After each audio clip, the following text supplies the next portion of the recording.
வணக்கம். இன்றைக்கி நம்ம பார்க்க போகிற சமையல் என்னென்னு பார்த்திங்கன்னா, தீபாவளி ஸ்பெஷலாக மினி ஜாங்கிரி ரொம்ப ஈஸியாக எப்படி செய்யலாங்கிறத பார்க்கலாம்.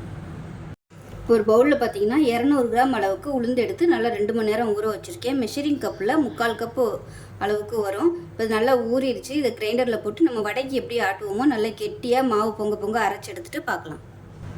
இப்போ பார்த்திங்கன்னா மாவு நல்லா அரைச்சி எடுத்துகிட்டு வந்துட்டேன். இப்போ எந்த கப்பில் எடுத்தோமோ அதே கப்பில் 1/4 கப் அளவுக்கு அரிசி மாவு சேர்த்துக்கலாம்.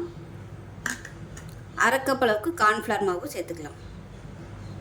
இது கூடவே ஃபுட் கலர் சேர்த்துக்கலாம். கலருக்காக நான் லெமன் எல்லோ கலரும் ரெட் கலரும் எடுத்துருக்கேன். 2 கலரும் சேர்த்தோம்னா தான் நல்ல ஒரு ஆரஞ்சு கலர் கிடைக்கும். அதனால் இந்த கலர் எடுத்துருக்கேன். இதை சேர்த்துக்கலாம். இந்த அளவுக்கு சேர்த்திங்கன்னா போதும்.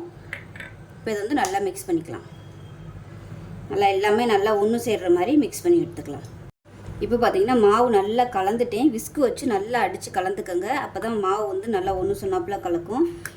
இப்போ இந்த மாவு ஒரு பைப்பிங் பேக்கில் சேர்த்துக்கலாம். இல்லைன்னா நீங்கள் பால் கவர் கூட எடுத்துக்கோங்க.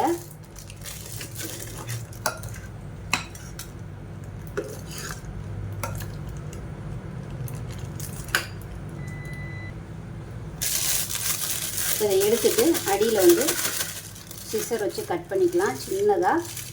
இப்போ இதில் ஓட்டை போட்டுட்டேன். சின்ன சைஸாக நம்ம ஜாங்கிரி புளிகிற அளவுக்கு ஓட்டை போட்டுக்கலாம்.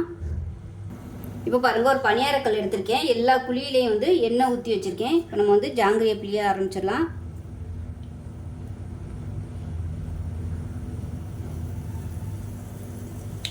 அடுப்பு புளியும் போது நல்லா குறைச்சி வச்சுக்கோங்க. இந்த மெத்தடில் பண்ணும்போது புதுசாக பண்ணுறவங்க கூட ஈஸியாக பண்ணிடலாம். ரொம்ப ஈஸியாக பண்ணலாம். ஸோ எனக்கு பனியாரப்புளி நல்லா பெருசாக இருக்கிறதுனால நான் இந்த சைஸுக்கு இது பண்ணுறேன். சின்ன சைஸாக இருந்தால் அதுக்கேற்ற மாதிரி புளிஞ்சு விட்டுக்கோங்க. இப்போ பாருங்கள், புளிஞ்சு விட்டு 1 நிமிஷம் ஆயிடுச்சு. இப்போ இதை நம்ம திருப்பி விட்டுக்கலாம்.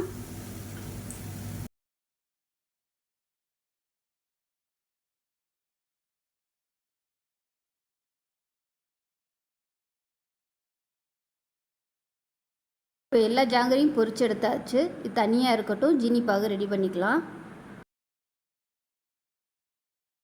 இப்போ ஒரு கடாயை எடுத்துக்கலாம். இதில் எந்த கப்பில் நம்ம உளுந்து எடுத்தோமோ அதே கப்பில் 2 கப் அளவுக்கு சர்க்கரை சேர்த்துக்கலாம்.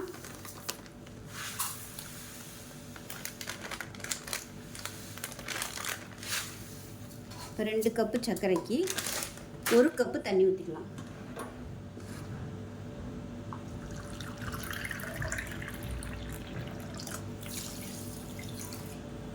இப்போ கேஸ் ஆன் பண்ணிவிட்டு கொதிக்கட்டும்.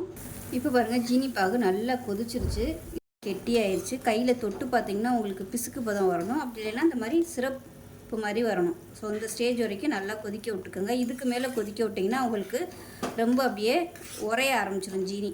அதனால் இந்த ஸ்டேஜில் அமர்த்திடலாம். இப்போ இதில் ரோஸ் எசன்ஸ் நான் சேர்த்துக்கிறேன். இதில் விருப்பப்பட்டால் நீங்கள் குங்குமப்பூ சேர்க்கலாம், ஏலக்காய் சேர்த்துக்கோங்க. நான் எசன்ஸ் சேர்த்துருக்கேன். பைனாப்பிள் எசன்ஸு, ரோஸ் எசன்ஸு எதுனாலும் சேர்த்துக்கலாம். அவ்வளோதான். இப்போ இதை அமர்த்திடலாம். இப்போ அமர்த்தி விட்டுட்டு நம்ம செஞ்சு வச்சுருக்க ஜாங்கிரியை ஒன்றா இதில் போட்டு பெரட்டி தனியாக எடுத்து வச்சிடலாம். இந்த பாகு சூட்டிலே போட்டிங்கன்னா தான் உங்களுக்கு நல்லா அப்படியே இழுத்துக்கிறோம்.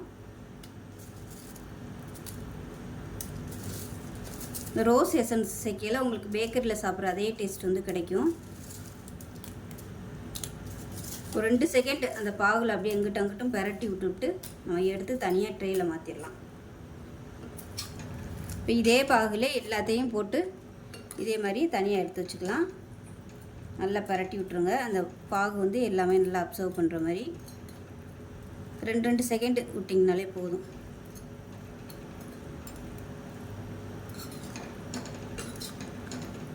நல்லா எல்லாமே நனையிற மாதிரி பெரட்டி விட்டுக்கலாம்.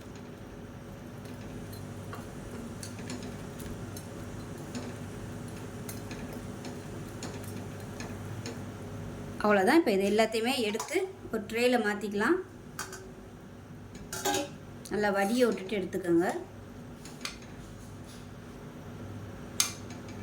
அவ்வளோதான், நமக்கு சூப்பரான ஜாங்கிரி ரெடி ஆயிடுச்சு.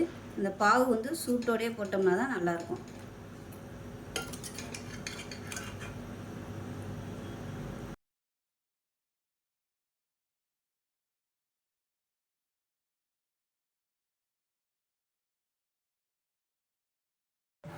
இப்போ பாருங்கள் அருமையான மினி ஜாங்கிரி ரெடி ஆயிடுச்சு. ஸோ நான் சொல்லியிருக்க அளவில் இதே மாதிரியே செஞ்சு பாருங்கள். நல்லா அட்டகாசமாக வரும். செஞ்சு பார்த்துட்டு எப்படி வந்துச்சுங்கிறத சொல்லுங்கள். வீடியோ பிடிச்சிச்சுன்னா லைக் பண்ணுங்கள், கமெண்ட் பண்ணுங்கள், சேனலை சப்ஸ்கிரைப் பண்ணுங்கள், பக்கத்தில் உள்ள பெல் பட்டனையும் ப்ரெஸ் பண்ணுங்கள். நன்றி.